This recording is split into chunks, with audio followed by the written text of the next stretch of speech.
dándoles la más cordial bienvenida a la Universidad Mexicana de Asunción, a sus conferencias en línea dirigidas por los más reconocidos ponentes y de gran y extensa trayectoria académica y laboral. Para comenzar, iniciaremos con esta conferencia intitulada Providencias Precautorias, dirigidas por el maestro Jorge Ortega Camacho, de quien me permito leer una breve reseña curricular del mismo. El maestro es egresado de la licenciatura en Derecho de la Universidad Nacional Autónoma de México, Facultad de Estudios Superiores Aragón, maestro en Derecho Constitucional y Derechos Humanos por la Facultad de Derecho de la UNAM, maestro en Administración de Instituciones por la Universidad Tecnológica Latinoamericana, doctorando en Derechos Humanos y Litigación Oral por la Universidad de Excelencia Profesional. Es perito en Criminalística de Campo por el Instituto Interamericano de Ciencias Forenses, perito en Psicología Jurídica por el Instituto Nacional de Desarrollo Jurídico y ha realizado estudios en el extranjero en materia de juicios orales en la Universidad Nacional de Asunción, Paraguay, en la Universidad de Buenos Aires, Argentina, y en la Universidad de Granada, España. En el ámbito académico, ha impartido clases y conferencias a nivel licenciatura y posgrado en la Universidad Nacional Autónoma de México, el Instituto de Investigaciones Jurídicas de la UNAM, así como en el Instituto de Investigaciones Filológicas de la UNAM, el Consejo de la Judicatura Federal, el Instituto de Estudios Judiciales del Tribunal Superior de Justicia de la Ciudad de México, en la Universidad Mexicana de Asunción, en la Barra Nacional de Abogados AC, y en la Facultad Libre de Derecho de Chiapas, Asociación Civil, siendo además autor de diversos artículos científicos de contenido jurídico y pedagógico. Por último, laboralmente fue oficial ministerial en la Subprocuraduría Especializada en Investigación de Delincuencia Organizada, en la Unidad Especializada en Investigación de Delitos en Materia de Secuestro de la Procuraduría General de la República y en el Tribunal Superior de Justicia de la Ciudad de México. Inició en el Juzgado 72º Civil de Primera Instancia como meritorio, en donde también realizó su servicio social, haciendo funciones de secretario conciliador y proyectista en el Juzgado 19º Civil de Proceso Oral. Realizó prácticas profesionales en la Segunda Sala Civil y fungió como secretario de magistrado, y en la Tercera Sala Civil ocupó los cargos de jefe de área pedagógica, pasante de derecho, secretario proyectista de sentencias. Y próximamente será designado juez de lo civil del Poder Judicial de la Ciudad de México. Pues sin más preámbulos, querido maestro, si tiene a bien iniciar con esta conferencia del día de hoy. Por su atención, muchísimas gracias. Claro que sí, muchísimas gracias, maestra Pati, por la presentación, muchísimas gracias a la universidad por la invitación, pero sobre todo gracias a todos y todas las que se han dado un tiempo para conectarse en esta pequeña charla que tendremos sobre providencias precautorias. Como siempre es un gusto que estén acompañándonos, me da mucho gusto por ahí ver caras conocidas que siempre están pendientes de los eventos que hacemos en la universidad, y les doy la más cordial bienvenida a todos aquellos que por primera vez están tomando alguno de nuestros cursos, de nuestras conferencias. Y pues vamos a iniciar con lo que son las providencias precautorias. Les voy a compartir una presentación para que podamos ir desarrollando de una manera más adecuada el tema. Las providencias precautorias son un tipo de medida cautelar, ¿verdad?, que hemos venido estableciendo en nuestros códigos procesales, en nuestro código de comercio, en nuestro código procesal civil, y que últimamente han tenido una gran aplicabilidad por los abogados, sobre todo por ahí unas reformas que se dieron en el Código de Comercio que nos permitieron poder implementar providencias cautelares de una manera más eficaz, ¿no? Que anteriormente, por ejemplo, nos pedían ciertas pruebas para poder acreditar el temor fundado, la urgencia, cuestiones que al menos en materia mercantil pues se han ido modificando. Y bueno, pues vamos a tratar de seguir la dinámica de la conferencia como nos lo marca la universidad. Entonces, primero vamos a dar la ponencia y al final, si ustedes tienen dudas, vamos a dar un periodo para que las resolvamos. Entonces, yo les pediría de favor que si les van surgiendo dudas, pues las vayan anotando. También las pueden ir anotando en el chat de la página de aquí de Zoom, más bien de la aplicación de Zoom, o bien al final pueden abrir su micrófono para poder ser atendidas esas dudas, ¿no? Pues vamos a comenzar con que las medidas o las providencias cautelares, como se los dije, son medidas cautelares y van a ser estos instrumentos que va a tener el juez o que se puede pedir ya sea a solicitud de parte, es decir, a petición de parte, o que el propio juez las pueda hacer valer de oficio para conservar la materia del litigio o evitar algún daño irreparable para las partes, para la sociedad, que se pueda dar por la tramitación del procedimiento o del proceso. Entonces, estas medidas, como su nombre lo dicen, se basan en un principio de cautela, es decir, un principio de urgencia, en donde yo quiero que se mantenga la materia del juicio. Si yo no promuevo esto con la urgencia requerida, y el juez, por ejemplo, no me hace una erradicación de persona o un arraigo de algún bien, ya sea mueble o inmueble, entonces puede ser que se pierda la materia de un juicio que yo estoy intentando promover o que ya estoy promoviendo. ¿Esto por qué? Porque pues, los procedimientos, sobre todo los escritos, tienen diferentes etapas y por lo tanto se instauran por el legislador estas medidas cautelares para evitar que una vez que se lleven todas esas etapas, el resultado sea infructuoso, ¿no?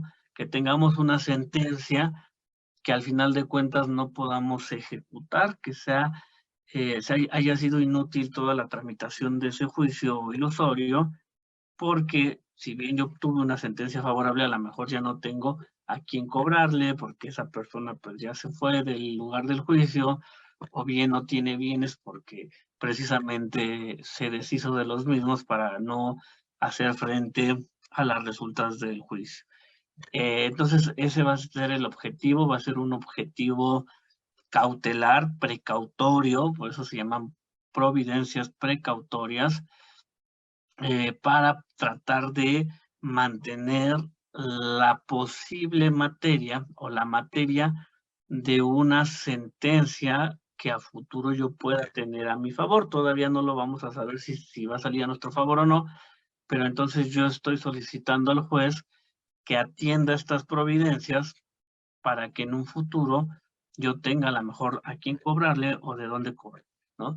Entonces, algo muy importante, estas medidas cautelares o providencias precautorias pueden emitirse como un acto prejudicial, es decir, antes de que inicie el proceso, antes de que ingrese la demanda, o también durante la tramitación del juicio. Yo les estoy diciendo y les adelanto, vamos a tener dos tipos de providencias precautorias, las personales y las reales, ¿no? Las personales, ¿qué van a atender?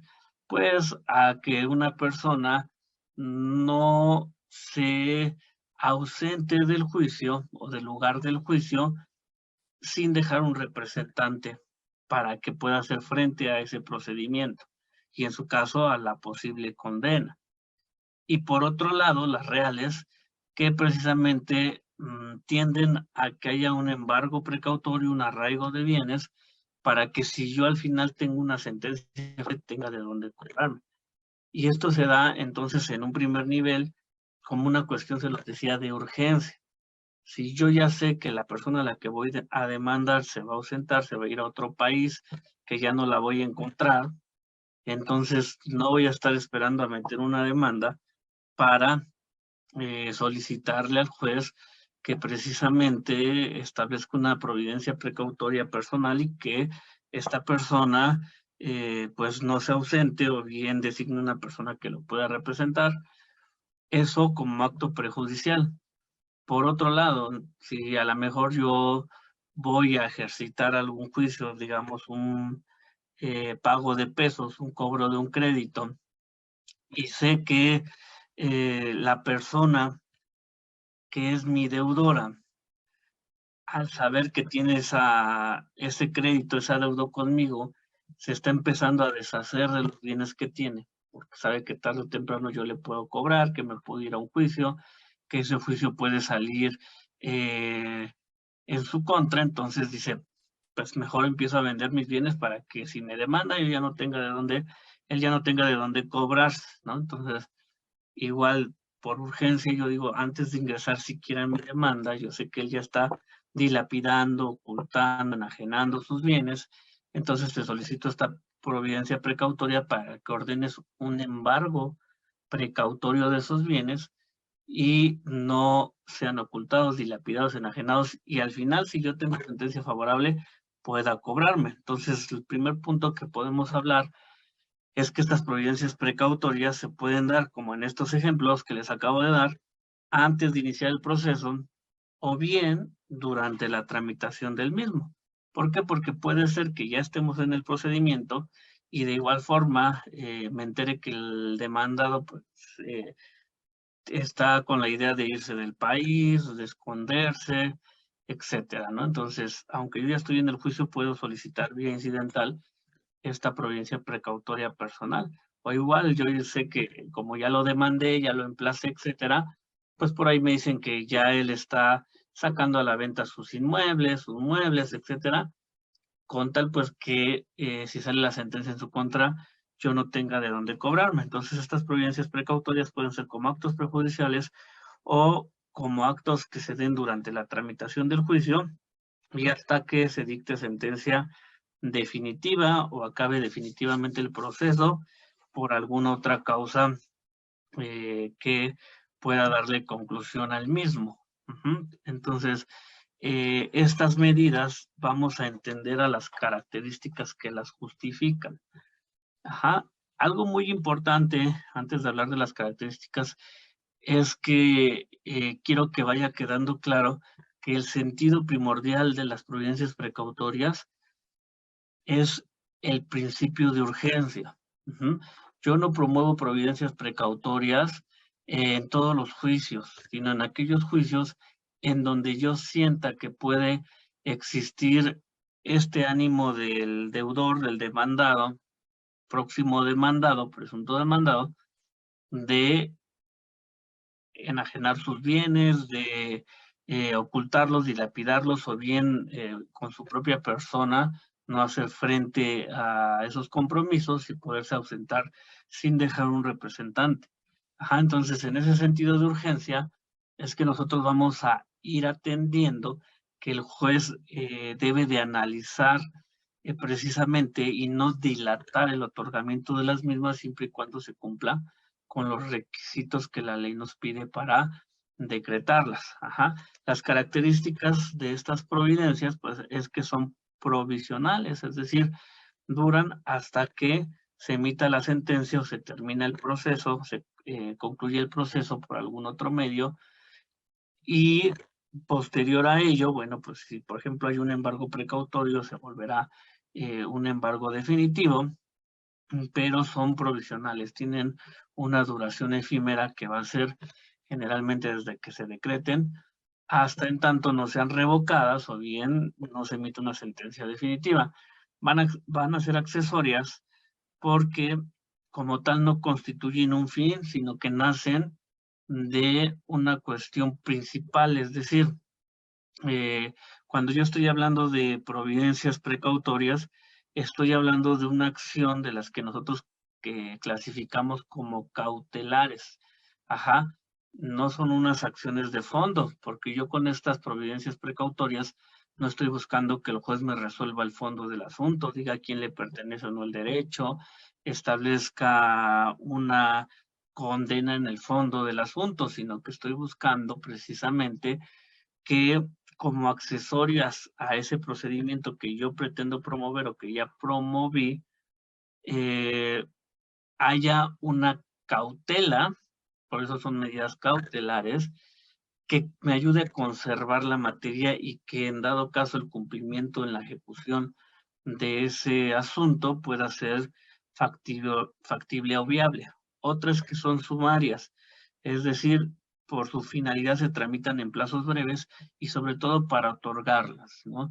Les comento, yo he llegado o llegué a ver cuando estaban en la sala, pues muchos jueces que a lo mejor pedían requisitos de más o que no observaban esta cuestión de urgencia y pues negaban las providencias precautorias de manera injustificada, ¿no? Entonces, no, si siempre tú cuando como gobernado, como abogado, me cumplas con los requisitos que vamos a ver el día de hoy, yo no tengo por qué ponerte más requisitos y las debo de otorgar de forma sumaria. Son flexibles porque pueden ser modificadas o revocadas. Si varían las circunstancias que en un primer momento hicieron que se otorgaran, pues entonces puedo promover una modificación o revocación de estas providencias precautorias. Vamos a ver entonces que estas providencias precautorias, como se los había yo comentado, pueden clasificarse principalmente en personales o reales, que recaigan sobre una persona o sobre un bien, ¿no? Una retención de persona o el secuestro de un bien. Pueden ser conservativas o innovativas. Cuando estamos hablando de providencias precautorias o cautelares conservativas, decimos que mantienen el estado de las cosas. ¿Sabes qué? Te embargo tu bien para que no lo puedas vender, ¿no? Y cuando estamos hablando de las innovativas, es que modifican el estado de las cosas anterior al procedimiento principal, ¿no?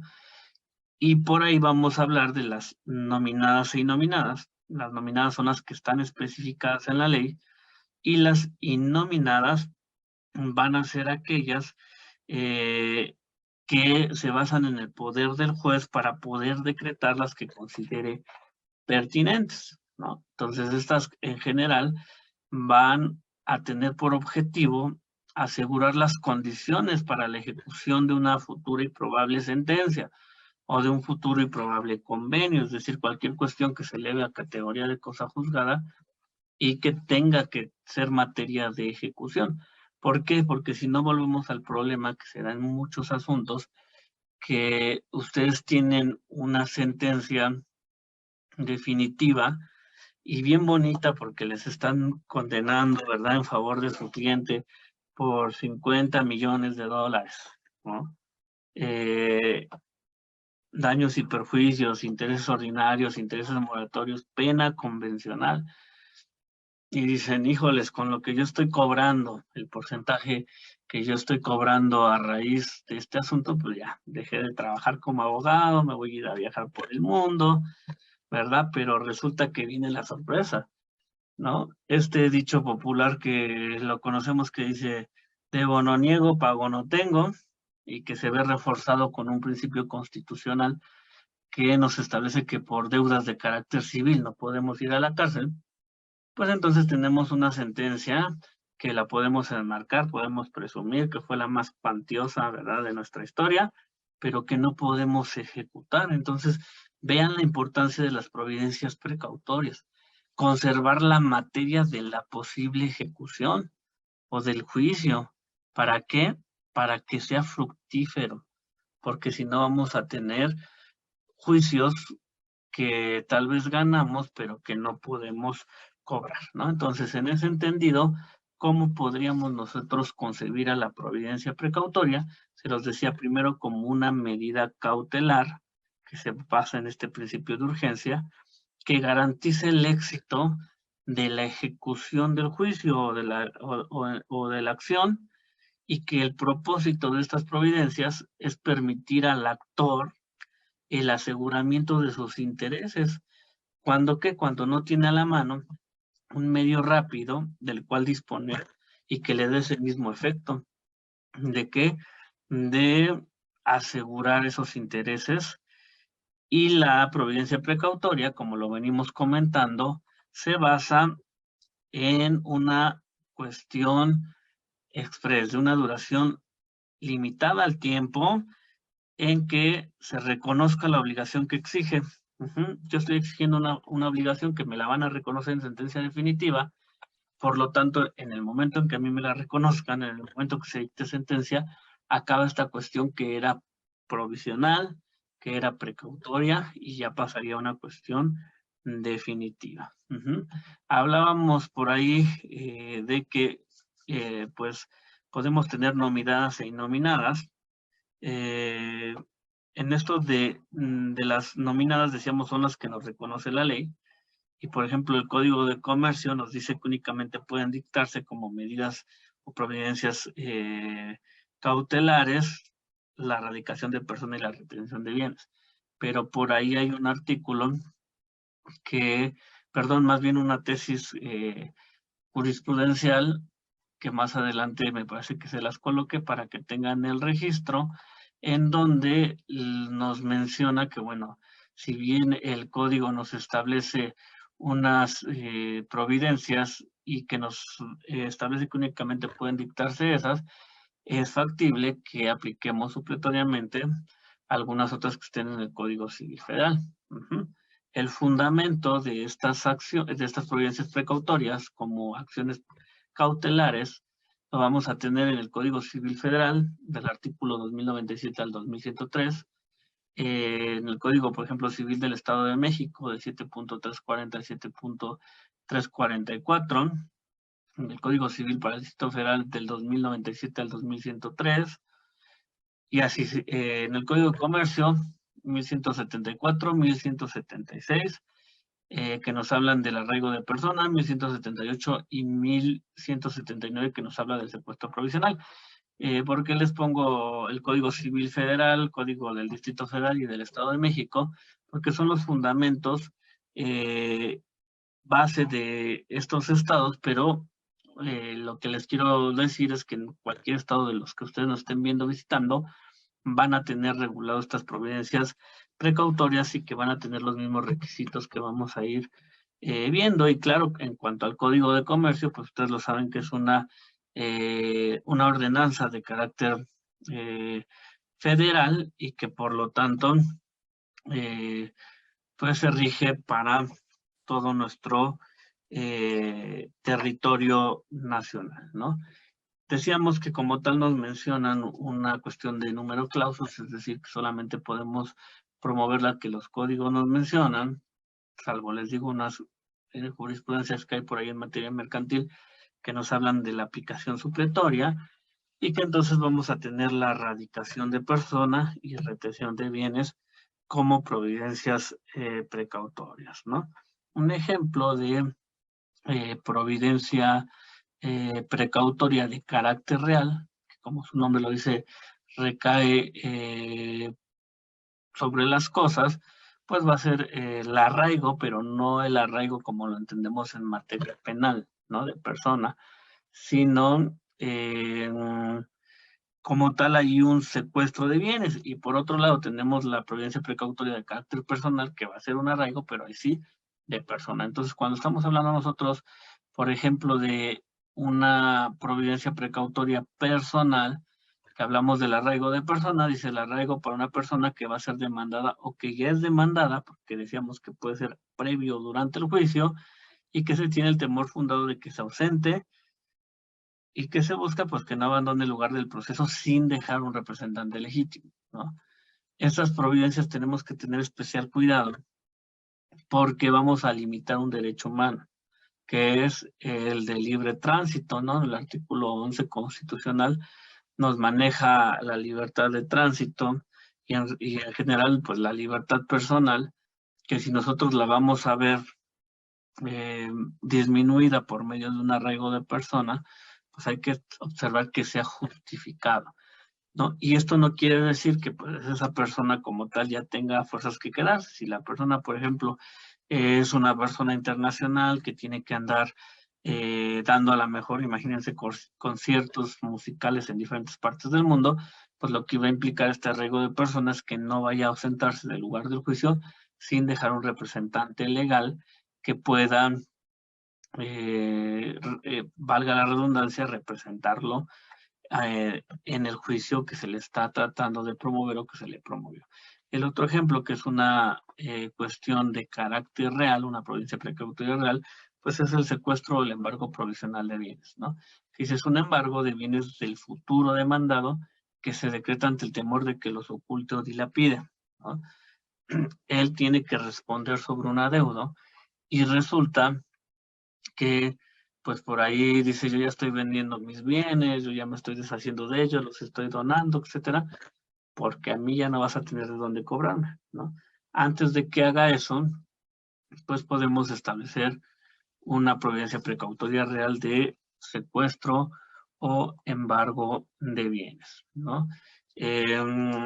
Aquí en este punto vamos a ver esta tesis de la 10ª época, que es jurisprudencia, y dice es explorado de hecho que dichas medidas constituyen un anticipo de la tutela jurisdiccional y tienen como propósito asegurar o mantener situaciones de hecho o de derecho, a efecto de hacer eficaz el fallo que eventualmente acoja la pretensión de quien la obtuvo. Su carácter es transitorio, solo mientras se sustancia el proceso, que es algo de lo que ya hemos venido hablando. Acaban una vez que se resuelve el proceso, ya sea por sentencia definitiva o cualquier otra forma de conclusión del mismo. Y se decretan sin otorgar audiencia de la contraparte. Son autónomas al trámite principal y ameritan la fijación de una caución lo suficientemente apta para responder por los posibles daños y perjuicios que con su realización se originen al ejecutado. Así se dispone, por ejemplo, en los artículos 384 y 387 del Código Federal de Procedimientos Civiles y 249 y 251 del Enjuiciamiento Civil de Jalisco. Luego, es evidente que los detrimentos que se pudieran generar con la práctica de tales providencias cautelares se encuentran garantizados con la fianza determinada al autorizarlas. Por lo tanto, para los efectos de la suspensión definitiva, no se surte el requisito previsto por el artículo 124, fracción 3 de la Ley de Amparo, porque no existirá dificultad de resarcir los menoscabos que pudiera sufrir el afectado al encontrarse garantizados con la caución mencionada. Aquí nos está estableciendo, en cuanto al amparo, que si yo me voy a un amparo en contra de la providencia precautoria, como hay una garantía que está tratando de garantizar daños y perjuicios que se den con el otorgamiento de la misma, pues no procedería la suspensión, ¿no? Hasta ahí vamos. Entonces ya vimos tipos de providencias precautorias que son personales y reales. Ya establecimos su fundamento, su concepción, y ahora vamos a ver la competencia. La competencia de las providencias precautorias nos va a decir el artículo 1112 del Código de Comercio que va a ser juez competente para conocer de las providencias precautorias y en general de los medios preparatorios o actos prejudiciales, mejor dicho, el juez que sea competente para el negocio principal. Nos maneja dos supuestos. Este primero, que nos dice la regla general de competencia de las providencias precautorias, es que va a ser juez competente el que sea competente para en un futuro, es decir, como acto prejudicial, vaya a conocer el acto principal. Si ya estoy obviamente dentro de un procedimiento y las voy a promover como actos intraprocesales, pues va a ser juez competente el que esté conociendo el asunto. Es la primera regla. La segunda es que en caso precisamente de esta urgencia, va a ser competente el juez del lugar en donde se halla el demandado o la cosa deba ser asegurada, ¿no? Si el lugar en donde se halla el demandado no es el juez competente que debe conocer el principal, pero estamos en una urgencia, que ya casi mañana se vende la casa, ¿verdad? Entonces puedo yo promover una prudencia precautoria ante el juez en donde se haya ese demandado o donde está la cosa, en este caso, el inmueble que estoy pretendiendo arraigar. Entonces, cuando estamos nosotros hablando en esto de la competencia, en caso de urgencia, y decimos que se promueve ante el juez, ya sea del domicilio del demandado o de la ubicación de la cosa, ese juez también va a ser competente para que si en su caso hay oposición o exclusión de bienes de esa providencia precautoria por un tercero, pueda resolver ese incidente mientras tenga precisamente el expediente, porque en el caso de urgencia lo vamos a ver si puede conocer el juez del domicilio del demandado o el de la ubicación de la cosa, pero posteriormente tendrá que remitirlo una vez decretada la providencia al juez que en realidad es competente. Entonces, mucho cuidado porque esto se da mucho porque metemos la providencia precautoria como un acto prejudicial y pues por cuestión de urgencia la puede conocer el juez del domicilio del demandado o el de la ubicación de la cosa. Pero si no es el competente en general para el principal, habrá que remitir ese asunto para ese juez competente y se resuelva en el asunto con el juez que en su caso será competente en un futuro, ¿no? Y dentro de esto decíamos, puede ser que haya un opositor, un tercero, que se oponga a esas providencias precautorias, en donde va a tramitar lo que conocemos como el incidente de oposición, y entonces, como las providencias precautorias vamos diciendo que se pueden promover hasta antes de que se dicte la sentencia definitiva, será juez competente en el que el momento conozca la providencia, ya sea por urgencia, o bien, si tenemos la oportunidad de ingresarlo ante el juez que ya va a ser competente o que es competente para el principal, pues ante dicho juez. Aquí en la Ciudad de México hay jueces que se excusan porque aquí tenemos un principio de turno, es decir, que los asuntos van llegando a oficialía de partes y como hay bastantes juzgados, pues se van turnando, ¿no? Según el sistema. Pero si yo ya metí una providencia precautoria y, por ejemplo, cayó ante el juez 40 civil, después ingreso mi demanda principal, ¿a dónde la dirijo? Hay quienes están presentando sus providencias precautorias, se las admiten, les digo, por ejemplo, en el 40 civil, y ya cuando van a presentar la demanda, la quieren establecer de nuevo ante oficialía de partes común, ¿no? Y entonces, por ejemplo, ahí a esa demanda no la envían al 40 civil, sino al 45. Entonces, ese juez 45 civil se puede declarar incompetente y decir, ¿sabes qué? No, porque ya hay alguien que conoció esas providencias precautorias. Y entonces hay un principio de prevención en donde ese juez que conoció las providencias precautorias, si también es competente para conocer del principal, pues debe de seguir conociendo de todo el asunto, ¿no? Y ahí, por ejemplo, hay muchos conflictos competenciales en ese sentido, ¿no? Entre el juez que conoció las providencias y al juez que ahora ya le está llegando la demanda. Y el juez al que le está llegando la demanda dice, no, yo soy incompetente porque debe de conocer que conoció las providencias. Y el juez que conoció de las providencias dice, no, yo soy incompetente porque yo las conocí por urgencia. Sí, puede ser que las conociste por urgencia, pero al final de cuentas, tú, dentro de tu jurisdicción, puedes conocer el asunto principal. Y entonces, bajo este principio de prevención, de que el primer juez que prevenga de un asunto es el que debe de conocer todo, pues se debería de decretar la competencia a favor de quien conoció las providencias precautorias, ¿no? Como una cuestión de competencia. Pero la regla general entonces es esa, ¿no? Que será pues competente para conocer las providencias precautorias el de, en caso de urgencia, el del domicilio del demandado o bien el de la ubicación de la cosa. Esto es en cuanto a la competencia, y ahora estableciendo en contra de quién se pueden promover, es decir, en contra de quién yo puedo dirigir estas providencias precautorias, decimos que pueden ser en contra del presunto demandado. ¿Por qué? Porque lo hago como acto prejudicial, entonces yo todavía no lo demando, todavía no le puedo denominar demandado, pero sé que voy a entablar un juicio futuro en contra de él.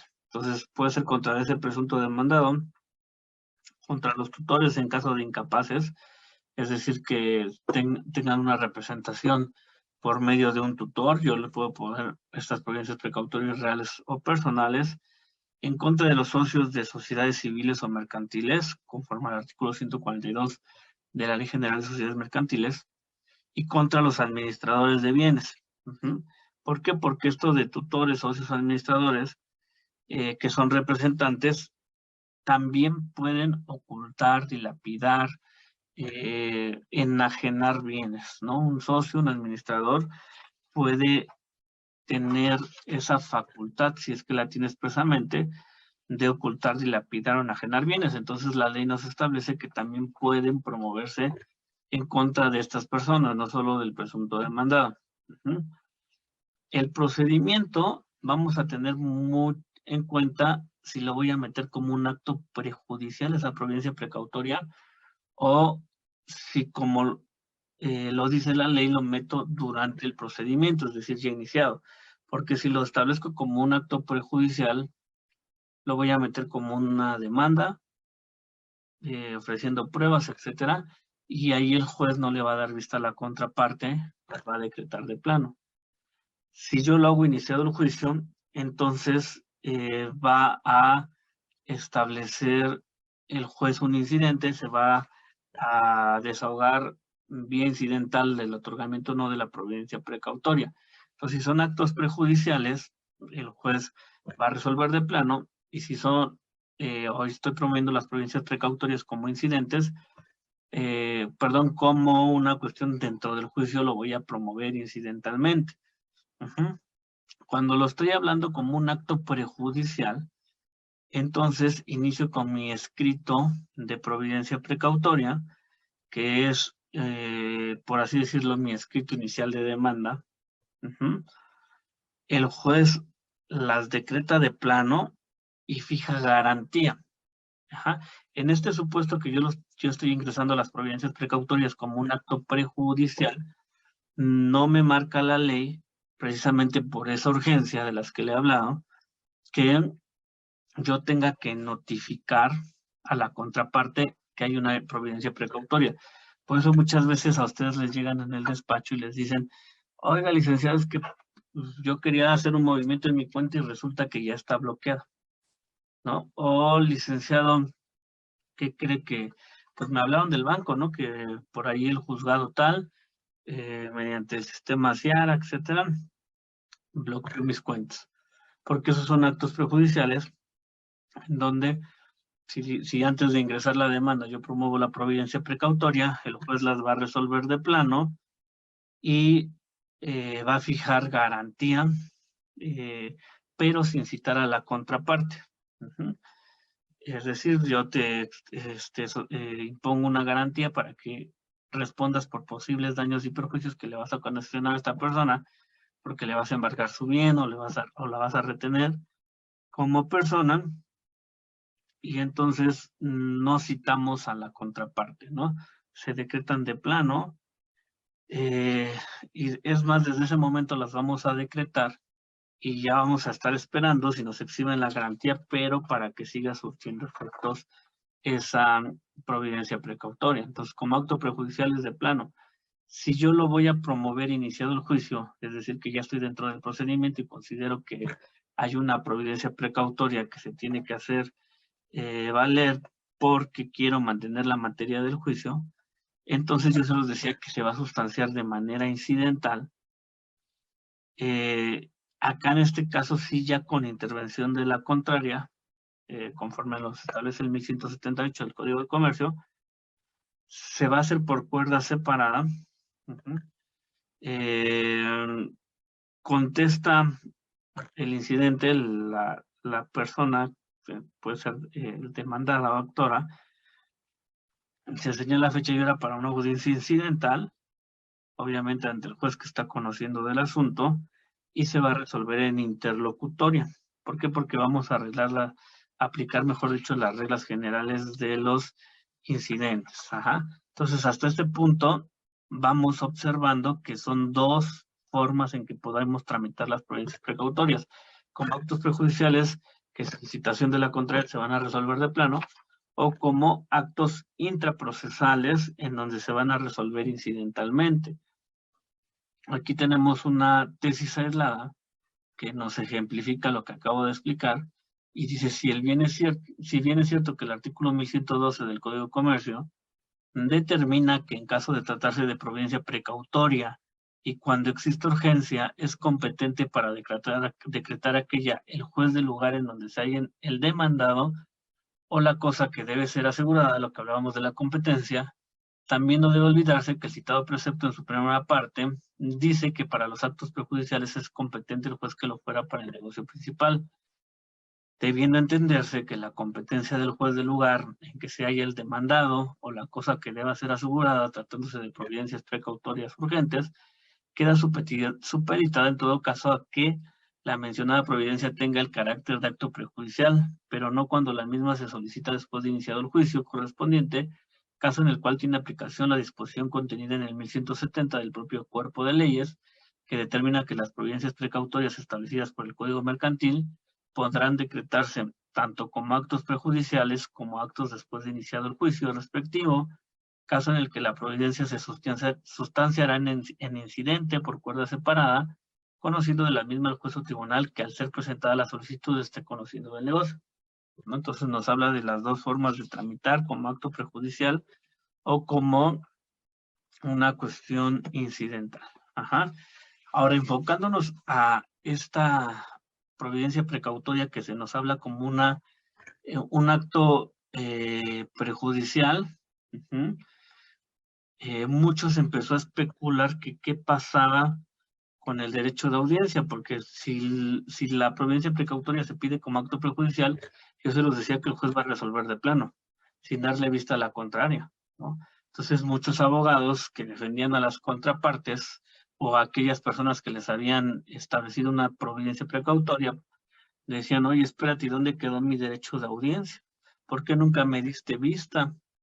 ¿No? ¿Qué es lo que resolvió la Corte? Dicen, no se violenta el derecho de audiencia, porque este sí se da, aunque después de practicada la providencia, ya sea de retención de personas o de retención de bienes, dice porque una vez que se practica la providencia, se le van a dar 3 días al afectado para que manifieste lo que a su derecho convenga. Entonces, él puede consignar el valor de lo reclamado o de la cosa, o bien garantizar confianza, garantía, y se levantará la providencia. Entonces tiene ese derecho, y dice ese derecho de audiencia sí se te da, pero no cuando se decreta la providencia, sino con posterioridad, cuando se te notifica que pues ha sido afectado por alguna providencia precautoria. Y aquí nos los dice esta tesis aislada de la 10ª época, emitida por los tribunales colegiados, que establece providencias precautorias el artículo 1180 del Código de Comercio en su texto anterior a la reforma publicada en el Diario Oficial de la Federación el 10 de enero de 2014, al permitir el levantamiento del embargo cuando el demandado pruebe la existencia de bienes raíces suficientes, sin que escuche al actor, no viole el derecho de audiencia previa. Dice, el precepto citado otorga al demandado la oportunidad de que se levante una medida precautoria dictada en su contra cuando se surta una de las siguientes 3 hipótesis, que consigne el valor objeto reclamados, que otorgue fianza bastante a juicio del juez, o que acredite que tiene bienes raíces suficientes para responder del éxito de la demanda. En este sentido, la tercera hipótesis que permite al demandado probar la existencia de bienes raíces suficientes sin que se escuche al actor no viola el derecho de audiencia previa reconocido en el 14 constitucional por las siguientes razones. 1. Si el levantamiento del embargo, al igual que este, carece de carácter de un acto privativo, es evidente que el derecho de audiencia previa no constituye una exigencia constitucional que debía respetar el órgano legislativo al momento de regular ese procedimiento. En efecto, la posibilidad de impugnar la validez de un precepto legal de naturaleza objetiva o procesal dependen del incumplimiento o del incumplimiento o contravención a un principio o mandato constitucional perentorio. 2. Si el decreto de la medida precautoria no exige el respeto al derecho mencionado, como expresamente lo establece el 1181, actual 1188 del Código de Comercio, es incuestionable que su levantamiento es de naturaleza accesoria y presupone, lógicamente, que ésta se hubiese dictado sin que pueda seguir una suerte distinta. Lo anterior podría cambiar si el órgano legislativo así lo hubiera establecido, pero ello no es así. Ello no es el caso, y esto se debe a que aun cuando no haya una exigencia constitucional que constriña al legislador a regular la audiencia previa para el levantamiento del embargo, tampoco contaba con libertad configurativa para regular el procedimiento. Además, si el órgano legislativo hubiese querido establecer la procedencia de una audiencia previa, lo habría hecho como lo determinó en el trámite de la reclamación, mediante la cual puede impugnarse el embargo, o como el actual artículo 1178 del Código de Comercio lo establece, siempre que el secuestro de bienes se solicite iniciado el juicio. No modifica lo anterior el hecho de que el precepto se refiera a la necesidad de probar la propiedad de bienes raíces, pues la legislación mercantil también exige a quien solicite el embargo acreditar su derecho y la necesidad de la medida solicitada, ya sea de manera documental o testimonial, y ello es insuficiente para que se exija una audiencia en la que participe la parte afectada. Entonces, como tal, la Corte ya estableció que para decretar la medida precautoria no se requiere audiencia previa. Esa audiencia, ese derecho de audiencia sí se le va a respetar, pero una vez que se agote la misma por este principio de urgencia que les estoy yo comentando. Entonces, fíjense, ¿qué hago? Yo ingreso mi providencia precautoria, ya sea como acto prejudicial o bien durante el juicio. Cuando yo lo estoy haciendo como un acto prejudicial, va a surtir una obligación, que es promover la demanda del juicio principal dentro del término de 3 días a que se me haya otorgado esa providencia precautoria. ¿Por qué? Porque si no, pues muchos se podrían aprovechar de decirme tú una retención de bienes, te embargo tus bienes, y pues ahí te los voy a tener embargados, ¿no? Yo a lo mejor no meto el juicio, no tengo ganas de estar peleando, pero sí de que se embarguen tus bienes. Pues con este punto nos van a dar, en ese caso, 3 días para que promovamos el juicio principal. Es decir, si yo estoy en el caso de un acto prejudicial, una vez que yo metí mi demanda antes de que se iniciara el juicio, entonces, una vez que se ejecute esa providencia precautoria, el juez me da 3 días para presentar la demanda, que se aumentan 3 días si esa providencia no se presentó ante el juez del lugar donde ha de llevarse, es decir, que por urgencia se presentó hacia el otro lado, y dentro de los 3 días tengo que acreditar ante el juez las providencias precautorias. Si no acredito ante ese juez que ya presenté la demanda, entonces se va a revocar de oficio la providencia precautoria. Entonces yo ingreso la providencia precautoria, voy a tener 3 días para acreditar ante el juez competente que ya ingresé la demanda, y de lo contrario me la va a revocar de oficio. ¿Por qué? Porque la naturaleza precisamente de la providencia precautoria es garantizar la ejecución de la sentencia del juicio principal. Y si yo no estoy ingresando ese juicio principal, pues evidentemente no voy a poder continuar con el embargo, con la erradicación de personas, porque pues yo ya no estoy estableciendo algo que me llegara a una ejecución. Dice esta tesis: providencia precautoria constituye carga procesal para el solicitante de la medida acreditar que entabló la demanda en tiempo. Aparte es carga probatoria de quien promovió la providencia precautoria demostrar que en el término de 3 días presentó la demanda. ¿Y cómo lo va a hacer? Pues si estoy ante el mismo juez competente que conoció la providencia precautoria y va a conocer la providencia, perdón, el juicio principal, pues le indico que ya ante él metí la demanda, le puedo anexar las copias de traslado, etcétera, el acuse, ¿no? Si estoy ante otro juez que por urgencia promoví la providencia precautoria, pues le voy a presentar generalmente copias certificadas de la demanda y el auto que la admitió a trámite para acreditar ese punto, ¿no? Vamos a iniciar entonces con la providencia precautoria de erradicación de persona, que es una cuestión de carácter personal y, como su nombre lo dice, va a recaer sobre las personas.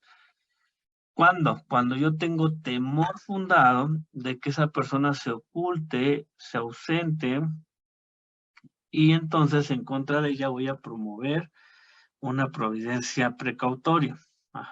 Ya sea que en contra de ella promoveré en un futuro una demanda, o bien ya la haya promovido, porque acuérdense que las providencias precautorias pueden darse antes del juicio como actos prejudiciales o durante el juicio. ¿Cuál va a ser el objeto de esta providencia personal o precautoria de carácter personal, que es la erradicación de personas? Es prevenir al demandado, o que el demandado, mejor dicho, no se ausente del lugar del juicio, sin dejar representante legítimo. ¿Y qué quiere decir con representante legítimo? Es decir, que esté suficientemente instruido y expensado, así nos dice la ley, ¿no? Dice, no puede, se puede promover providencia precautoria contra aquella persona para que se radique la misma en el caso de que no deje por lo menos algún representante legal instruido o expensado. Y cuando hablamos de instruidos, quiere decir que conozca la causa, ¿verdad? Porque yo digo, no, yo sabes que viajo mucho, cada mes estoy en un país diferente porque soy un artista, me quiero decretar una providencia precautoria de erradicación de persona. Pues, ¿qué crees? Que yo tengo un representante quien pueda hacer frentes al juicio y a sus resultados, y que por lo tanto ese representante, insisto, debe ser instruido y expensado. Y por instruimos decimos que tenga causa veraz de lo que va a ser materia de ese juicio principal. Y expensado, que también tenga los recursos económicos para responder por los resultados del juicio, ¿no? Es decir, si en dado caso yo pedí la providencia precautoria de erradicación de persona, y yo digo que sí tengo quien me represente, esa persona debe de conocer la causa y aparte tener los recursos necesarios para seguir el juicio. Entonces, se lo repito, en esta erradicación de persona, no es que se impida de forma absoluta ausentarse del lugar a el demandado, sino simplemente que si se va a ausentar, al menos deje a una persona que pues pueda representarla en ese juicio, ¿no? Pero hay que tener mucho cuidado porque ese representante pues puede ser responsable solidario sobre la condena de la sentencia definitiva. Es decir, como si fuese el mismo demandado, porque es el que, pues tú dices que te puedes encargar del negocio, que no se debe decretar providencia precautoria de erradicación de persona. Entonces demuéstrame que tú en realidad tienes representación de quien yo estoy buscando, del demandado, y que pues aparte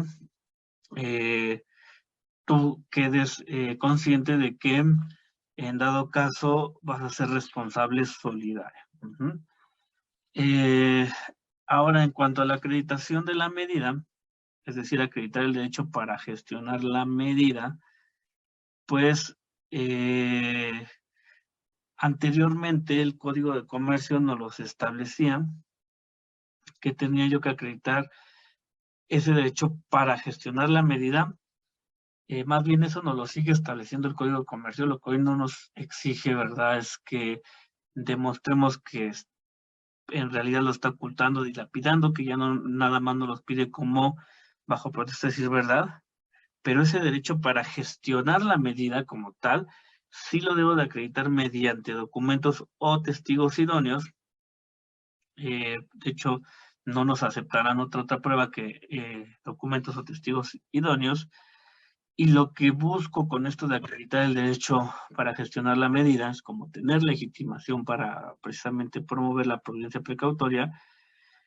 Y lo que yo tengo que establecer es por qué tengo derecho de solicitarla, no sé por qué soy el titular del derecho, en qué funda o pretende fundar la acción la contraparte, o bien cuál es la necesidad de esa providencia precautoria.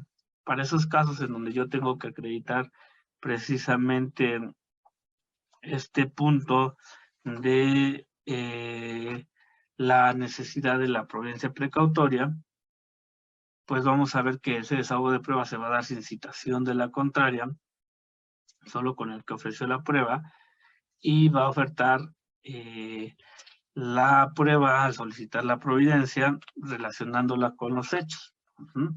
Entonces, tengo que acreditar el derecho a gestionarla y la necesidad de la misma, ¿no?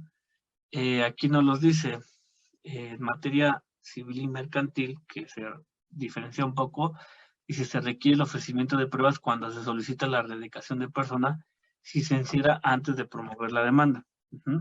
Una de las grandes diferencias en cuanto a las providencias precautorias reales y las personales, es que para las personales, la ley sí te sigue exigiendo que acredites ese temor, esa necesidad, como se los vengo diciendo, de la providencia precautoria, con pruebas cuando lo haces antes de promover la demanda. Pero si solicita al momento de interponer la demanda, bastará su petición con el otorgamiento de la fianza que corresponda, sin la necesidad de ofrecer pruebas. Entonces, se lo repito, para erradicación de personas todavía me piden pruebas para demostrar la necesidad de la medida, porque les digo, es coartar un derecho de tránsito de la persona, por así decirlo, no puede salir del lugar del juicio. Y entonces, pues, sí te pido que me acredites cuando es antes de promover la demanda, con las pruebas idóneas que se los comentaba. En este caso solo pueden ser documentales o testigos idóneos, la pertinencia de esa providencia precautoria. Si es al momento de interponer la demanda durante el juicio que yo pido la erradicación de persona, va a bastar con la petición de la parte interesada, de la que está promoviendo la providencia, más la fianza para poder establecer ciertos daños y perjuicios que se puedan dar con ese punto, ¿no? Entonces, aquí podemos ir resumiendo que la erradicación de persona, que es precisamente que esa persona no se vaya del lugar del juicio sin al menos dejar un representante legal, puede darse como acto previo al juicio o como acto presentado junto con la demanda. Entonces, si es como acto previo, además de acreditar la necesidad de la providencia con pruebas, debo de garantizar con una fianza los posibles daños y perjuicios. Por ejemplo, si yo no presento la demanda y solamente te ordena el embargo, ¿no? Y para eso, pues, se debe establecer una garantía discrecional por el juez. Cuando estamos hablando de erradicación de persona, que se da al tiempo de presentar la demanda posterior a ella, decíamos que no necesito pruebas, que basta con la petición, más la garantía para garantizar daños y perjuicios, y para decretarla, en este caso que ya está el juicio, que ya está presentada la demanda o incluso ya hay autos posteriores, se notificarán al demandado. Si yo quebranto la medida, es decir, yo digo, ¿sabes qué, Juan Pérez? Tú no puedes salir del lugar del juicio por tanto tiempo o hasta que se termine el juicio con sentencia. Y tú dices, no me importa, y se van pues a otro estado, a otro país, etcétera, cuando no se le tenía permitido porque ya está esta providencia precautoria de erradicación de persona, y yo me ausento sin dejar representante, entonces puedo ser castigado, puede iniciarse en mi contra un delito de una carpeta de investigación por un delito de desobediencia. Y aparte voy a ser compelido por los medios de apremio necesarios para que vuelva al lugar del juicio. Y es muy importante ver que si se quebranta la medida cautelar consistente en erradicación de personas, el juicio no se detendrá, ¿no? Así, el juicio sigue hasta su culminación y claro, pues todas las actuaciones o los derechos que vayan precluyendo porque no está esta persona que se ordenó la erradicación, pues serán en su perjuicio. Entonces ahí tenemos la primera providencia, que es la radicación de persona. Si se solicita la radicación de persona, lo que les comentaba antes de promover la demanda, deberá acreditar el derecho que tiene para gestionar dicha medida mediante documentos o testigos idóneos, que es lo que yo les digo. Es decir, antes de promover la demanda, si es radicación de persona, en mi providencia precautoria yo tengo que demostrar la necesidad del por qué quiero arraigar a esa persona con pruebas que solo van a ser documentos o testigos idóneos. Si se solicita la radicación de la persona al tiempo de promover la demanda, bastará la simple petición y la garantía correspondiente sin necesidad de ofertar pruebas. Esa es nuestra primera providencia precautoria. Cuando yo no quiero que cierta persona se ausente del juicio sin dejar representante que haga frente al mismo, voy a promover una providencia precautoria de carácter personal. Cuando pasamos al segundo tipo de providencias precautorias, que son las más comunes, que son las de retención de bienes, vamos a ver que puedo solicitar este embargo precautorio, ¿no? Puede ser que, yo, por ejemplo, quiera un embargo sobre bienes inmuebles que son susceptibles de inscripción en el registro público. El juez pues va a ordenar que se haga la anotación en el registro sobre que hay esa providencia precautoria, ¿no? Entonces es muy importante ese punto. Y aquí en esto de providencias precautorias de carácter real, las vamos a dividir en dos. Cuando yo voy a promover una acción real o cuando yo voy a promover una acción personal. Es decir, las acciones se clasifican en diferentes formas, entre ellas acciones reales y personales. Si yo digo, ¿sabes qué? Busco la retención de un bien y lo que yo a futuro voy a promover es una acción real, voy a seguir ciertos requisitos. Si es una personal, voy a seguir otros requisitos. Centrándonos en las acciones reales, acuérdense que las acciones reales tienen por objeto perseguir derechos reales, que son la relación de una persona con una cosa. Y, por ejemplo, una acción real va a ser, no sé, un juicio hipotecario de vencimiento anticipado, que al final de cuentas tiene por objeto de que el bien inmueble hipotecado se respete el pago o se respalde el pago con ese bien inmueble hipotecado. Entonces, si yo tengo el temor fundado de que ese inmueble, que es objeto de la garantía de mi acción real, puede ser ocultado, dispuesto, dilapidado, enajenado, o que también pueda ser insuficiente para establecer el cumplimiento de la obligación, entonces vamos a establecer una providencia precautoria de carácter real sobre el mismo, y sobre ese bien es sobre el que yo voy a ejercitar precisamente o pedir que se establezca la providencia precautoria, que en un futuro yo voy a promover la acción correspondiente a la misma. Entonces, si hay un bien dado en garantía, pues va a ser sobre ese bien. O bien, respecto del cual se va a ejercitar la acción. Por ejemplo, el inmueble respecto del cual se ejerce una reivindicatoria. Es diferente porque en el primer supuesto, decíamos, las providencias precautorias reales se van a dar sobre el bien inmueble, materia de la acción real, es decir, cuando ya hay una garantía.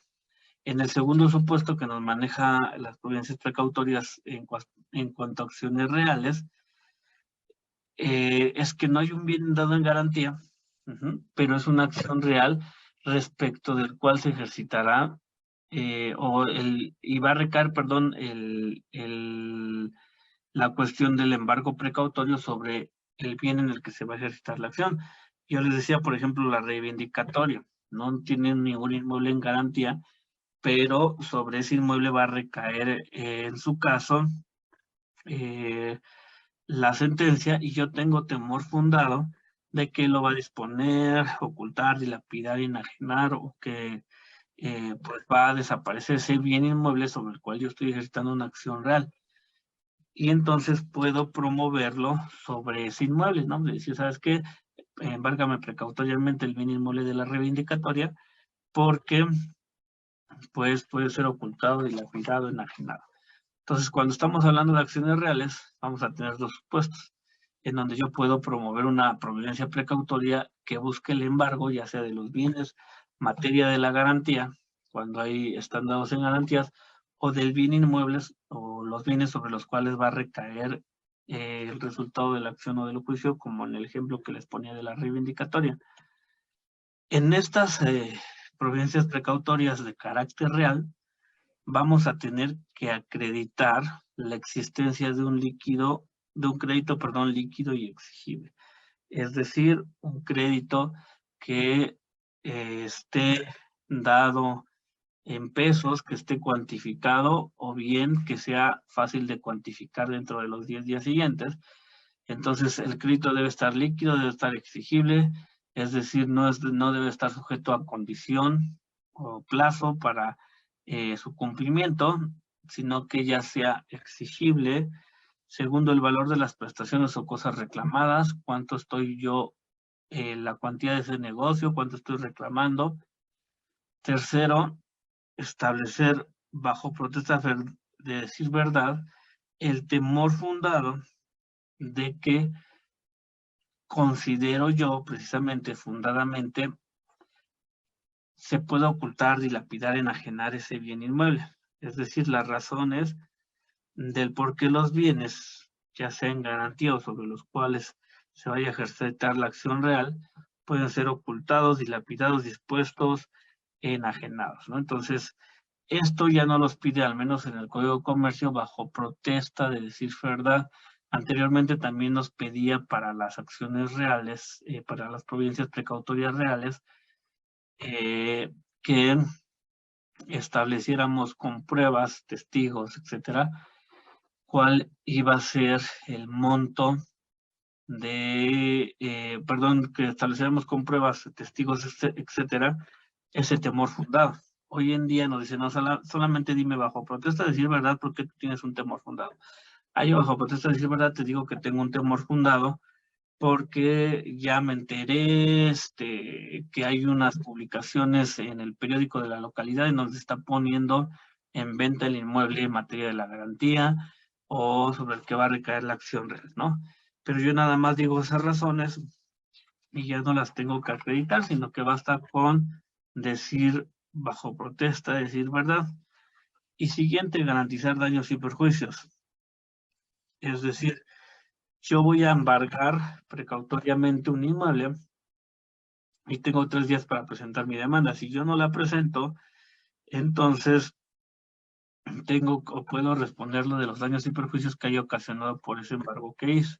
O bien, si sale absuelta mi contraparte y yo le tuve embargado su bien inmueble por año y medio que duró el juicio, pues esa garantía va a servir precisamente para recuperar o establecer los daños y perjuicios de que yo haya ocasionado por haber promovido de manera infundada, por así decirlo, esa providencia precautoria. Entonces, esto en cuanto a providencias precautorias reales, y acciones de carácter real, ¿no? Si yo estoy promoviendo una acción de carácter real, estos van a ser mis requisitos.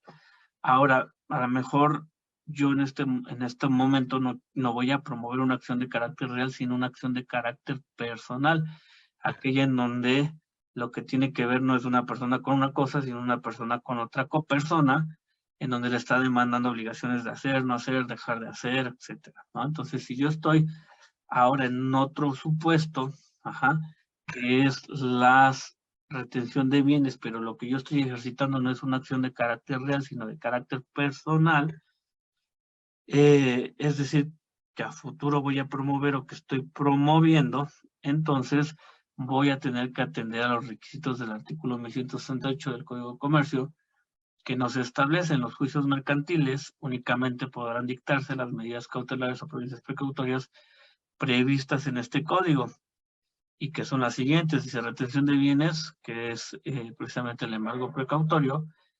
Dice en donde A nos habla de las reales, que ya la vimos, ¿no? Tratándose de acciones reales. Y B, tratándose de acciones personales, siempre que la persona contra quien se pida no tuviera otros bienes que aquellos en que se ha de practicar la diligencia y exista temor fundado de que los disponga, oculte, dilapide o enajene. En los supuestos a que se refiere esta fracción, si los bienes consisten en dinero en efectivo o en depósito en instituciones de crédito u otros bienes fungibles, se presumirá para los efectos de este artículo el riesgo de que los mismos sean dispuestos, ocultados o dilapidados, salvo que el afectado con la medida garantice el monto adeudado. Entonces, aquí lo que vamos a establecer es que esa persona a la que yo estoy demandando, por ejemplo, una acción personal sería un pago de crédito, un cumplimiento de un contrato. Tú tienes una obligación, Juan Pérez, conmigo, Jorge, estoy reclamando que cumplas una obligación personal de dar, por ejemplo.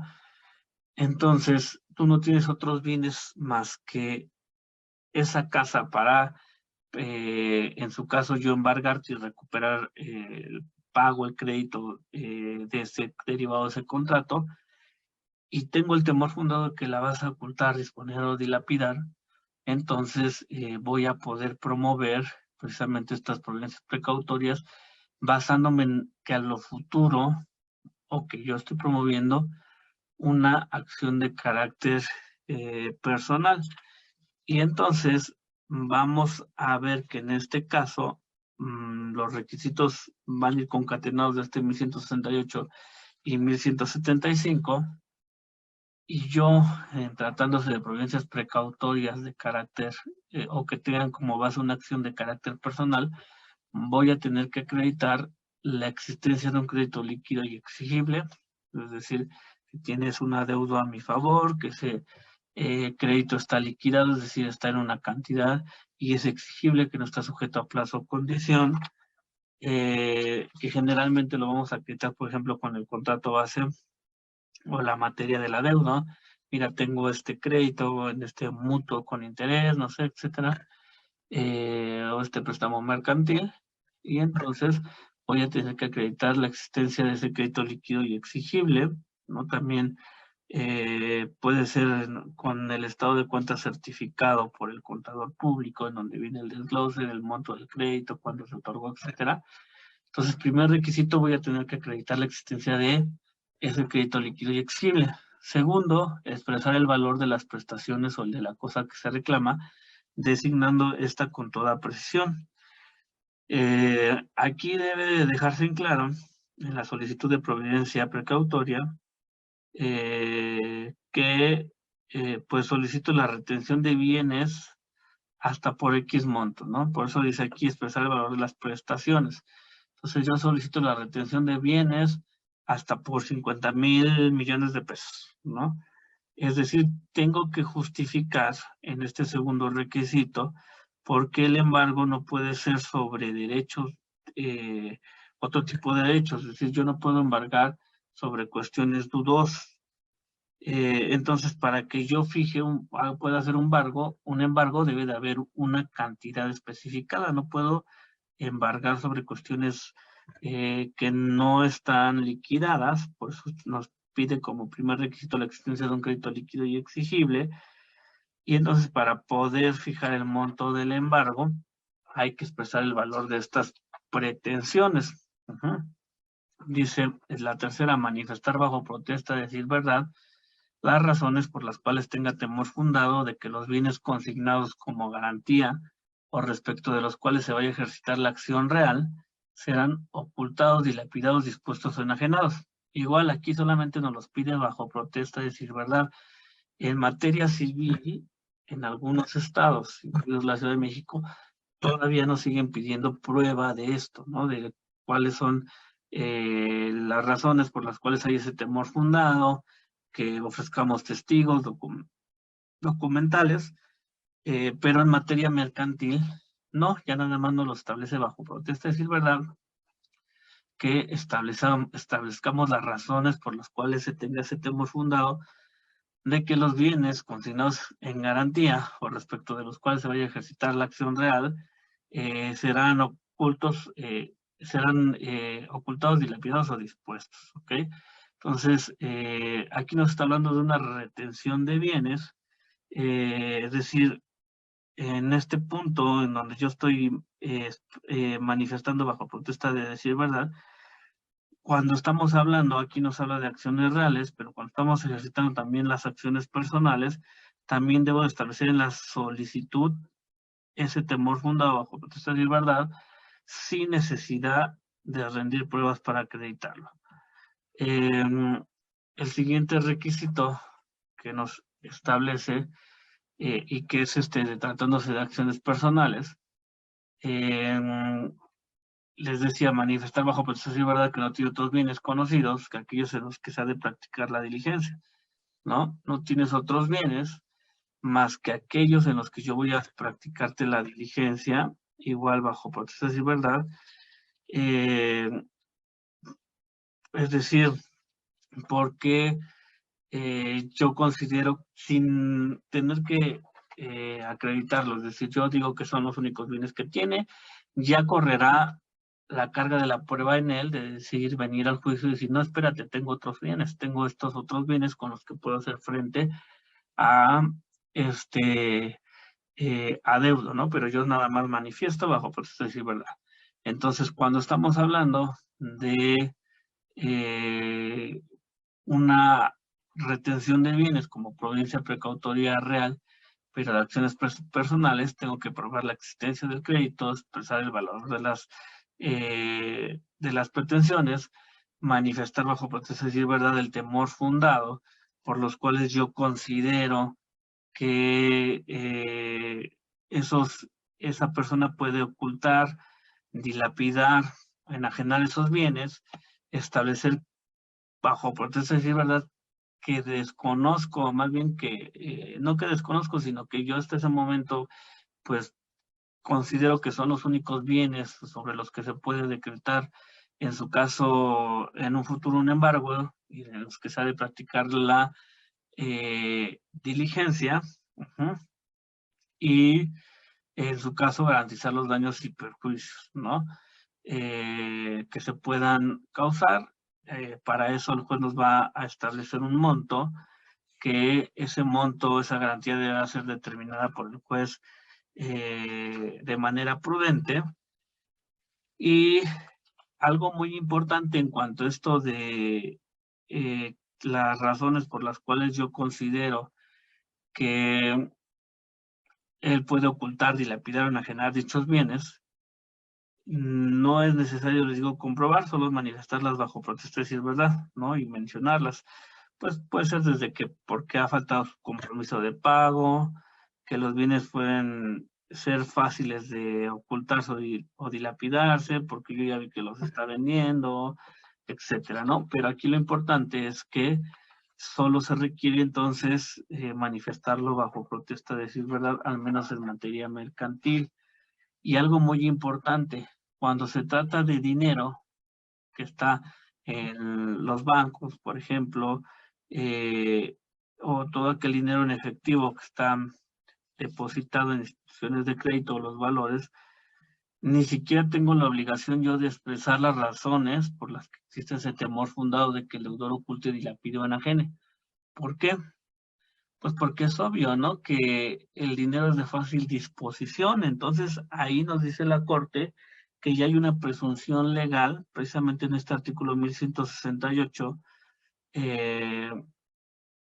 en la fracción segunda, en donde nos dice, en los supuestos a que se refiere, si los bienes consisten en dinero, en efectivo o en depósito en instituciones o otros bienes fungibles, se presumirá, es decir, tenemos una presunción legal de ese riesgo. Ya ni siquiera tengo que manifestar en ese solo supuesto, cuando son valores o dinero en efectivo depositado en instituciones, pues que van a ser dispuestos, ocultados o dilapidados. ¿Por qué?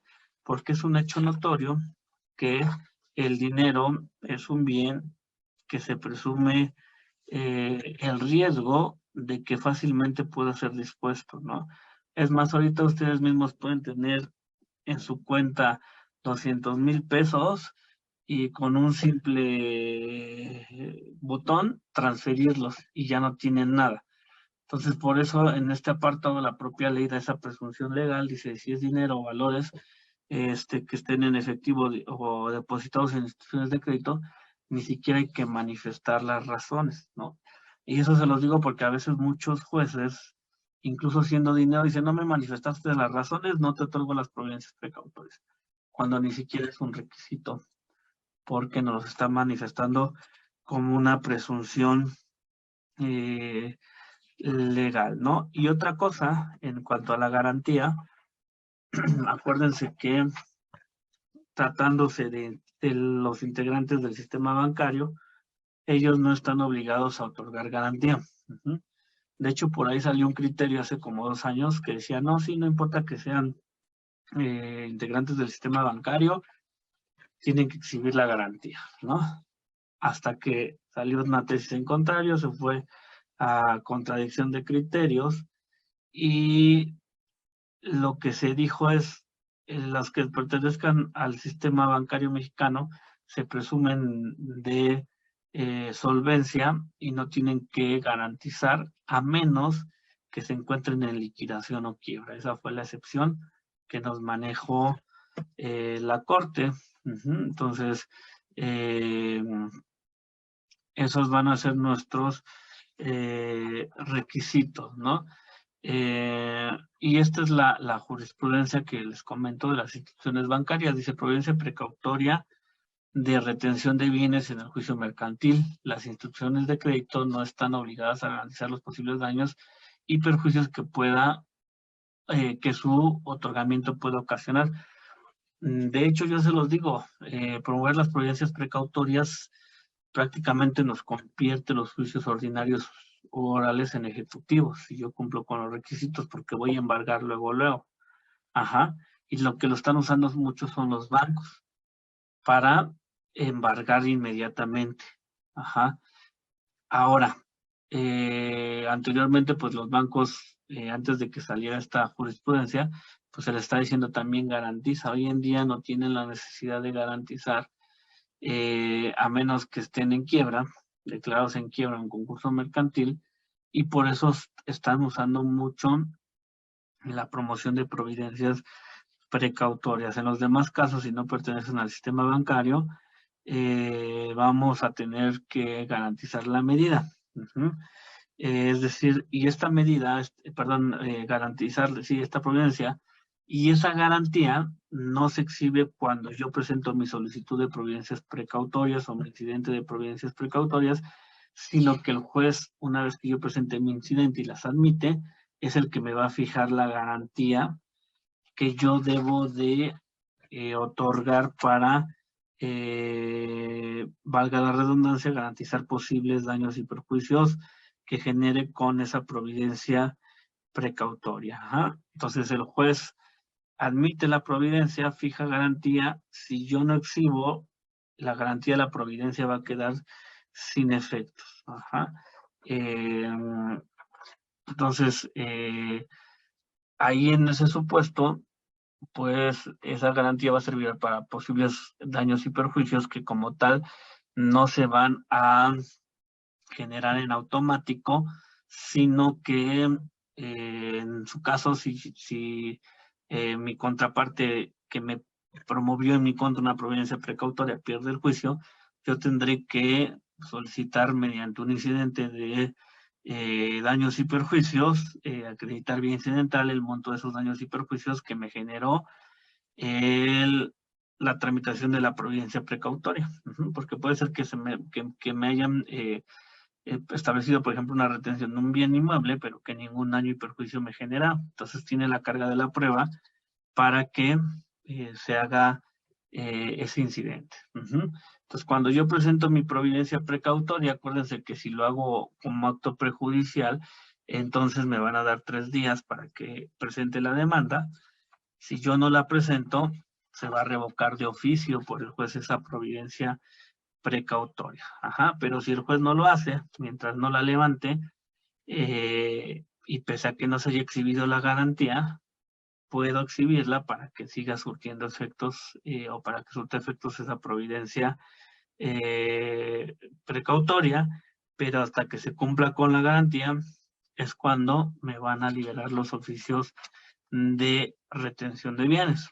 Entonces, eso es en cuanto a las providencias precautorias que vamos a tener personales y reales. Podemos hablar, hay muchos casos muy interesantes de providencias precautorias, pero siendo respetuosos con el tiempo y por ahí que hay algunas preguntas, hasta aquí, bueno, hemos desglosado la materia de la conferencia, que era analizar providencias precautorias, cuáles son personales, cuáles son reales, y por ahí si hay alguna duda, con todo gusto se la respondo, alguna pregunta o aclaración, estoy a sus órdenes. Maestro, buenas tardes. No sé si logra escucharme. ¿Sí? Bueno, buenas tardes. Primero le quiero agradecer por lo claro que ha sido. Y entrando en materia, yo tengo una duda. Señalaba que las medidas precautorias pueden ser antes o durante el procedimiento. Yo tengo una duda. ¿Qué pasa si al momento de presentar la demanda también solicito que se inicien las medidas precautorias? Ok, ahí hay 2 criterios. Yo, como les voy a compartir el criterio que yo tengo, ahí como todavía no se ha emplazado, no es necesario que yo mande a formar incidente. Entonces yo, si me las presentan junto con la demanda, les doy trámite como si fueran actos previos al juicio. Es decir, no doy vista a la contraria.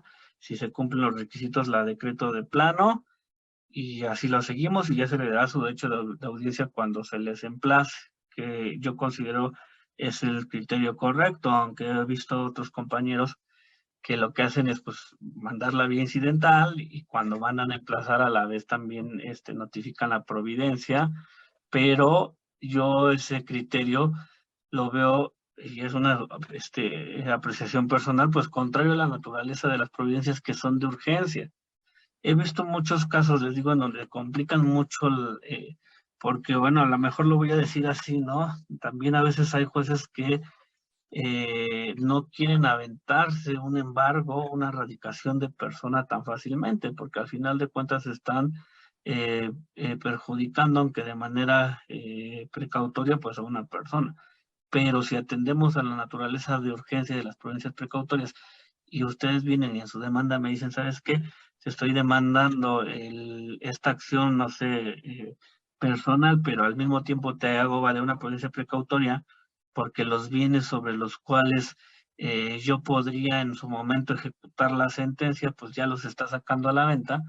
Entonces, si yo demoro y digo, no, notifíquenle y que se siga vía incidental, pues ya cuando se haga todo eso, ya vendió el inmueble. Entonces, ¿cuál es el propósito de la providencia precautoria?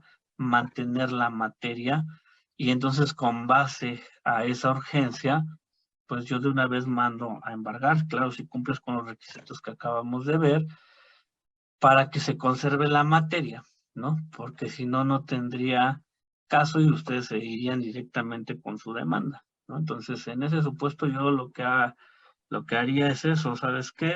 Como no se ha emplazado, entonces las decreto de plano. Ok, le agradezco. Y en ese sentido, pues me responde la segunda pregunta que ya había planteado ahí, es, una vez admitida la demanda, se promueve providencias precautorias de manera incidental, no se ha emplazado. Es forzosa el darle vista al demandado y que éste la desahogue.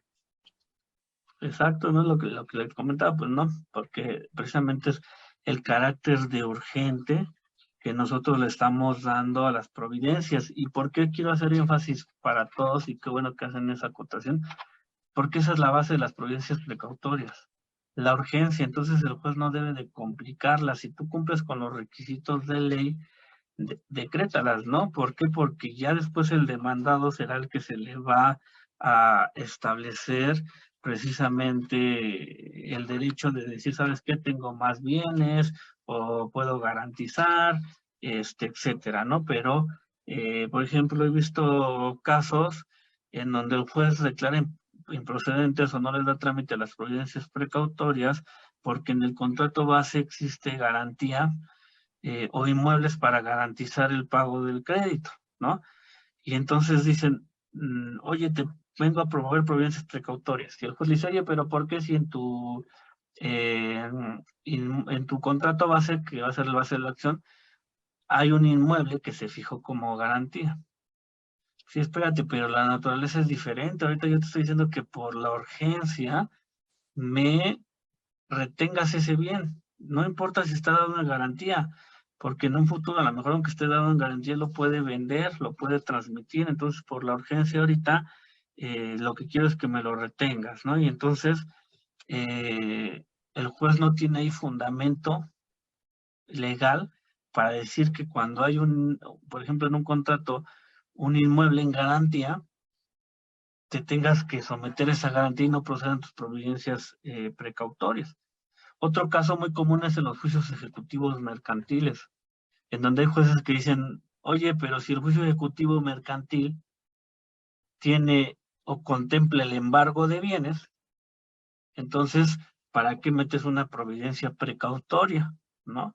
Y se no da lugar a conceder las providencias precautorias, toda vez que cuando el actuario vaya a emplazar, hará la diligencia de los 3 pasos, requerirá de pago, en su caso embargará, ¿verdad? Y emplazará, y hará el emplazamiento. Entonces, hay jueces que dicen, incluso es contradictorio lo que me estás pidiendo, pero no ven la naturaleza diversa de las providencias precautorias.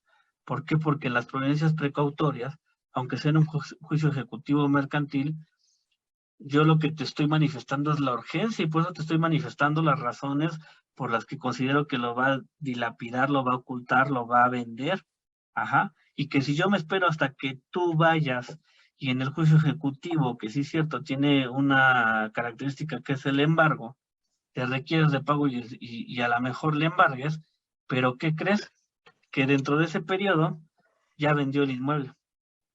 Ajá. Entonces, incluso fíjense, en juicios ejecutivos tenemos que decretar el embargo precautorio de esos bienes, porque la naturaleza de las providencias precautorias, el embargo, por ejemplo, tratándose de acciones, providencias precautorias reales, pues es esa urgencia de que no dilapiden, ajene el bien, disponga de él. Ajá.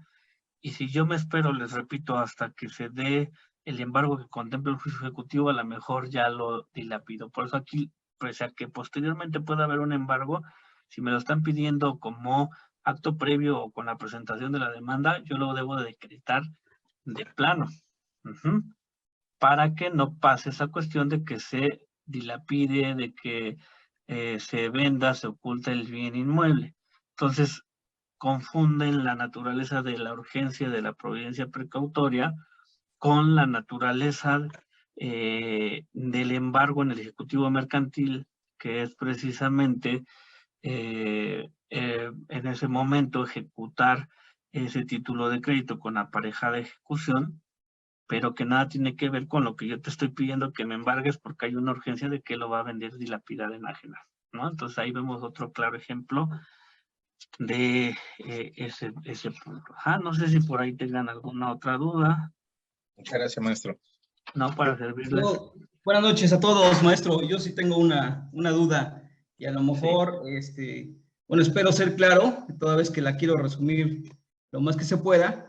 Cuando yo promuevo providencias precautorias, por lo regular, lo presento al mismo tiempo de presentar una demanda mercantil, sobre todo un juicio ejecutivo mercantil, y a la par también hago algunas peticiones, digamos que para perfeccionar mi petición y para perfeccionar la providencia precautoria. Por ejemplo, para la erradicación de la persona, a la vez solicito se gire oficio a la Secretaría de Relaciones Exteriores, porque pues se tiene conocimiento de que la persona acostumbra a viajar periódicamente a Canadá para cuestiones de trabajo, ¿no? Y muchas veces pues no tienden a dejar algún representante en para el juicio. Digamos que eso sería un tema muy sencillo, o mejor dicho, se lograría el objeto de la providencia precautoria, al igual que, por ejemplo, para un bien, para un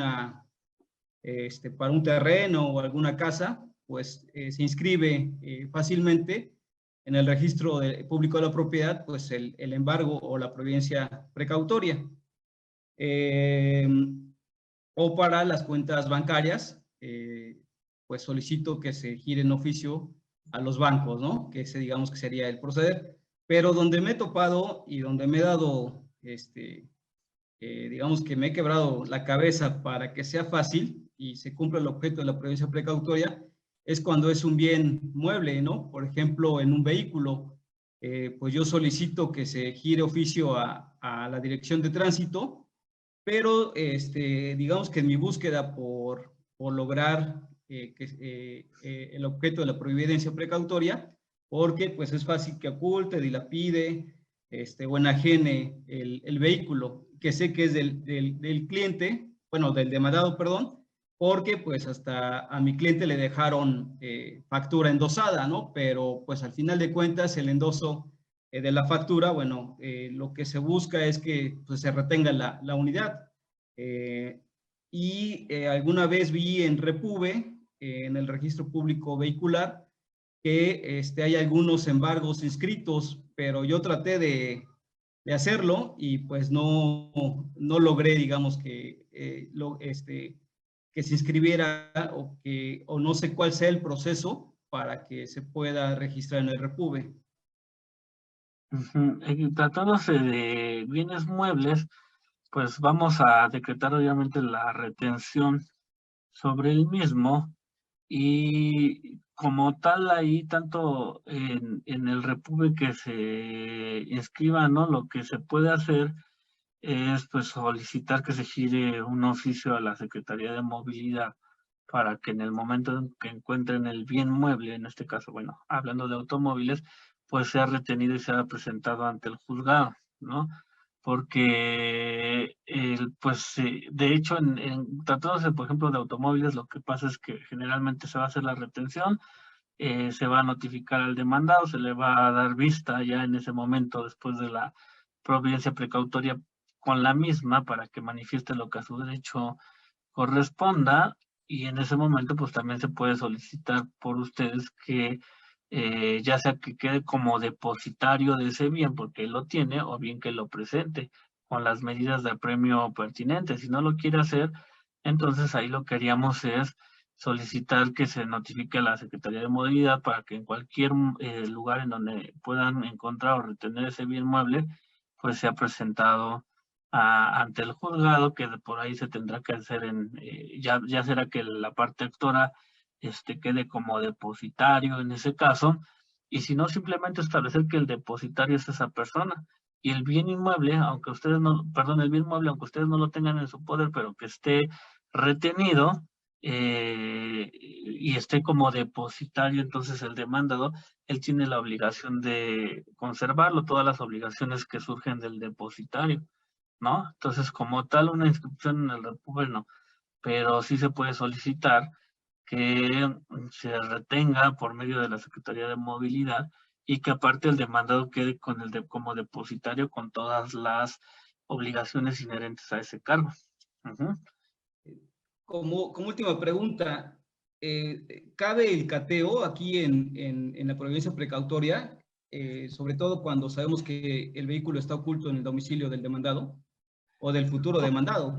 No como tal el cateo, pero sí el juez tiene la facultad de imponer todas las medidas cautelares, me parece el 1067 bis del Código de Comercio. Claro, tienen un orden, pero el juez no obligatoriamente se debe ceñir al mismo.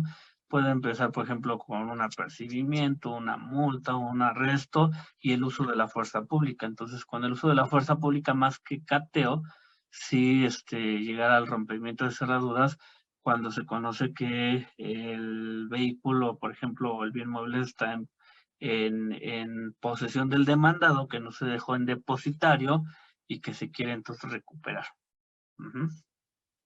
Bueno, muchas gracias, maestro. De nada. Y ahorita que hablaba, por ejemplo, Omar, de las cuentas bancarias, también algo que se ha visto mucho es que existen algunos compañeros en donde si ustedes no les especifican el número de cuentas bancarias para solicitar la retención, no quieren conceder la providencia precautoria.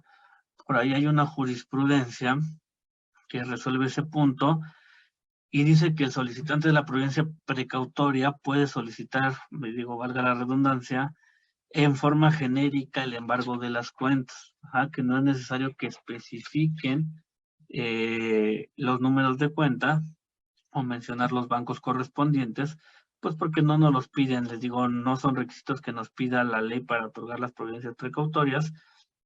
Siempre considerar que en providencias precautorias lo que buscamos es la celeridad del procedimiento. Por eso, cuestiones que no nos están exigiendo las providencias precautorias no se las debemos nosotros de exigir al gobernado. Y entonces buscar la celeridad del otorgamiento.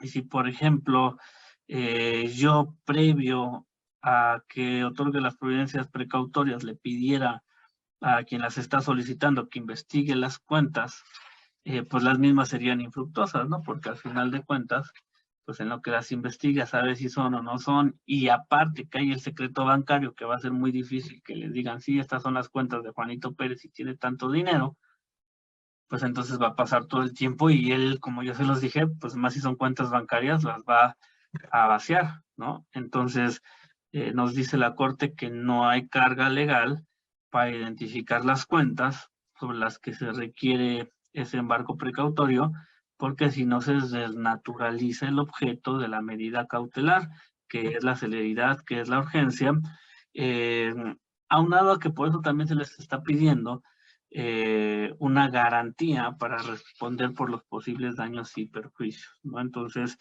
lo que debemos de hacer es, si está pidiendo, por ejemplo, embargo de cuentas, pues ordenar que se gire el oficio a la Comisión Nacional Bancaria y de Valores, para que ésta a su vez gire los oficios a las instituciones que conforman el sistema financiero mexicano, y estas informen si existen cuentas a nombre de Juan Pérez y que hagan una retención hasta el monto que sea materia de la providencia precautoria, ¿no? Entonces, ese es otro punto que, dejen, veo por aquí, tenía el número de registro.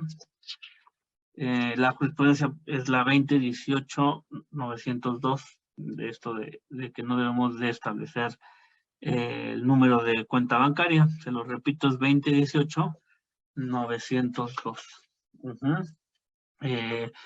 Por ahí no sé si tengan alguna otra pregunta o alguna que esté por escrito, maestra. Sí, con gusto, maestro. Le paso las preguntas que nos hicieron por el chat. En caso de vender para evitar posible cobro, ¿se puede intentar la acción pauliana? Sí, ahí ya tendríamos las acciones en fraude, perjuicio de acreedores, como es la pauliana, como lo es la oblicua, pero lo que se intenta evitar es esto, ¿no? Que lleguemos al punto de que, híjoles, ya vendió. Y sí, claro, se pueden seguir acciones contra el fraude de acreedores, y precisamente lo que busca en las providencias precautorias es llegar a ese punto, ¿no? De que, híjoles, ya lo vendió, ya lo enajenó, ya lo ocultó, ya no lo tiene. Entonces, precisamente la providencia precautoria es no retén el bien o retén a la persona para que no lleguen a estos puntos. Pero una vez que, si ya ocurrió esto, pues sí tendríamos que llevarnos, pero sería todo otro juicio por medio de la acción oblicua pauliana. Muy bien, gracias, maestro. ¿Qué hay que tomar en cuenta por el juez para fijar la fianza?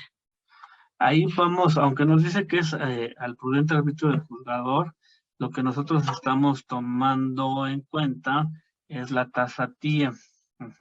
Hacemos un cálculo conforme a lo que se hace, por ejemplo, para la suspensión en el amparo, en donde nosotros tomamos como el tiempo que se puede tardar en resolver el juicio, que es el tiempo en que va a tener o que va a durar la retención del bien,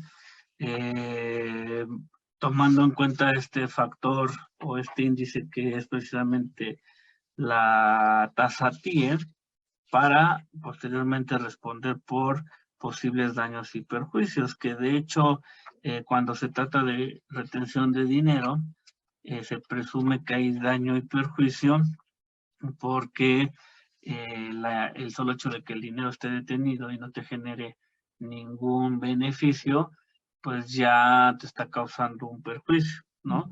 Entonces, por ahí hay unas tesis que si las voy a poner aquí en el chat, te las voy diciendo, que nos hablan cómo fijar precisamente la garantía de las providencias precautorias, y es con base a la tasa de interés interbancaria de equilibrio. Una de ellas es la 20.08.816, la 20.070.45, la 34.33.41 y la 28.17.85. Son algunas tesis, les digo, ahorita por la cuestión de que es una conferencia y no tenemos mucho tiempo, se las dejo ahí para que las chequen, ¿verdad? Pero, por ejemplo, a veces en los diplomados incluso sacamos cuentas de cómo se cuantificaría la garantía. Por último, maestro, ¿cuándo inicia el término de los 3 días? ¿Posterior a que se inscribieron o si fuera un embargo de bienes o desde que se admite la providencia? Bueno, cuando nosotros admitimos la providencia, es decir, ustedes presentan su providencia, en caso, por ejemplo, que sea un acto prejudicial, se otorga de plano y va a empezar a correr a partir de que se inscribe. Voy a tener 3 días para presentar mi demanda, porque si los cuento a partir de que yo la estoy admitiendo, pues se les va a ir el tiempo de los 3 días, ¿no? Entonces, va a ser a partir de ahí de que yo pueda iniciar precisamente, o de que se establezca con este punto, la providencia, ¿no? Muy bien. Pues son todas las preguntas que nos